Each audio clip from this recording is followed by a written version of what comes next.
नमस्कार, आप देख रहे हैं न्यूज 24 और मैं हूं मधुबाला आपके साथ। टीएमसी की ओर से चुनाव आयोग में 24 घंटे में पीएम मोदी के खिलाफ आचार संहिता उल्लंघन की 2 शिकायतें दर्ज कराई गई है। खबर को पूरे विस्तार से जानेंगे, उससे पहले आपको बता दूं कि सोमवार 18 मार्च को टीएमसी नेता डेरेक ओब्रेयन ने चुनाव आयोग के कंप्लेंट लेटर लिखा है। इस लेटर में उन्होंने लिखा है कि मोदी की ओर से 16 मार्च को आचार संहिता लागू होने के बाद विकसित भारत संकल्प यात्रा का व्हाट्सएप मैसेज देशवासियों के पास पहुंचा है। आगे उन्होंने क्या कुछ कहा है, सुनिए इस रिपोर्ट में। टीएमसी की ओर से चुनाव आयोग में 24 घंटे में पीएम मोदी के खिलाफ आचार संहिता उल्लंघन की 2 शिकायतें दर्ज कराई गई हैं। सोमवार 18 मार्च को टीएमसी नेता डेरेक ओब्रेयन ने चुनाव आयोग को कंप्लेंट लेटर लिखा है। इस लेटर में उन्होंने लिखा है कि मोदी की ओर से 16 मार्च को आचार संहिता लागू होने के बाद विकसित भारत संकल्प यात्रा का व्हाट्सएप मैसेज देशवासियों के पास पहुंचा है। यह आचार संहिता का उल्लंघन है। डेरेक ओब्रेयन ने दावा किया कि मैसेज के साथ पीएम की ओर से लेटर भी भेजा गया था। इसमें लिखा था कि पिछले 10 साल में देश के 140 करोड़ से अधिक लोगों को भारत सरकार की योजनाओं से लाभ हुआ है। डेरेक ने कहा कि इससे साफ है कि पीएम की ओर से भेजे गए मैसेज में भाजपा का प्रचार हुआ है। इससे पता चलता है कि मोदी भाजपा केंद्र सरकार के राजस्व के जरिए अपनी योजनाओं का प्रचार कर रही है।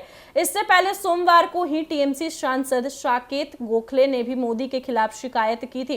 उन्होंने आरोप लगाया था कि मोदी ने आंध्र प्रदेश के पलनाडु में लोकसभा चिलकुलप्रेट में चुनावी रैली में भाग लेने के लिए वायुसेना के हेलीकॉप्टर का इस्तेमाल किया था। टीएमसी के राज्यसभा सांसद डेरेक ने सोमवार 18 मार्च को कहा कि हमारी पार्टी चाहती है कि लोकसभा चुनाव को सुप्रीम कोर्ट मॉनिटर करे। भाजपा की गंदी चालें भारत के चुनाव आयोग जैसी संस्थाओं को खत्म कर रही है। क्या भाजपा लोगों का सामना करने से इतनी घबरा गई है कि वह विपक्ष को निशाना बनाने के लिए ईसीआई को पार्टी ऑफिस में बदल रही है? इससे पहले सोमवार को ही टीएमसी सांसद साकेत गोखले ने भी पीएम मोदी के खिलाफ शिकायत दर्ज की थी। उन्होंने आरोप लगाया था कि आंध्र प्रदेश के पलनाडु में लोकसभा सीट चिलकरुपेट में चुनावी रैली में भाग लेने के लिए वायुसेना के हेलीकॉप्टर का इस्तेमाल किया गया है। दरअसल प्रधानमंत्री नरेंद्र मोदी ने रविवार 17 मार्च को पलनाडु जिले के बोपड़ी गांव में एनडीए के चुनावी सभा को संबोधित करने गए थे। रैली से सामने आए वीडियो में वे वायुसेना के हेलीकॉप्टर से उतरते नजर आए थे।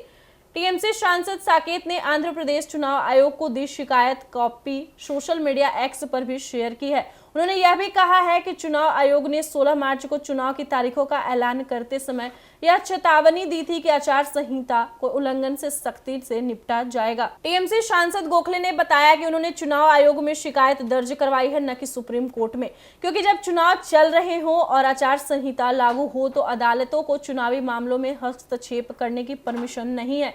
इसलिए पीएम मोदी पर चुनाव आयोग को ही कार्रवाई करनी चाहिए। एक यूजर ने चुनाव आयोग के 2014 के नोटिफिकेशन का हवाला देते हुए कहा कि एसपीजी सिक्योरिटी वाले लोग सरकारी वाहनों का इस्तेमाल कर सकते हैं। इस पर गोखले ने रिप्लाई किया कि यह मामला केवल बुलेट प्रूफ है और एस्कॉर्ट व्हीकल जैसे जैमर कारों के लिए है। सुरक्षा कारणों के चलते आईएएफ हेलीकॉप्टरों का इस्तेमाल इसके तहत नहीं आता। आचार संहिता के नियम चुनाव प्रचार के लिए सरकारी मशीनरी के लिए इस्तेमाल पर रोक लगाते हैं। 1975 में इंदिरा गांधी को विशेष रूप से इसी कारण से अयोग्य घोषित कर दिया गया था। सांसद गोखले ने कहा कि यदि भाजपा ने भारतीय वायुसेना के हेलीकॉप्टर को किराए पर लेने के लिए भुगतान किया है तो चुनाव आयोग को हम सभी को यह बताना चाहिए कि भारतीय वायुसेना का हेलीकॉप्टर ही क्यों चुना गया।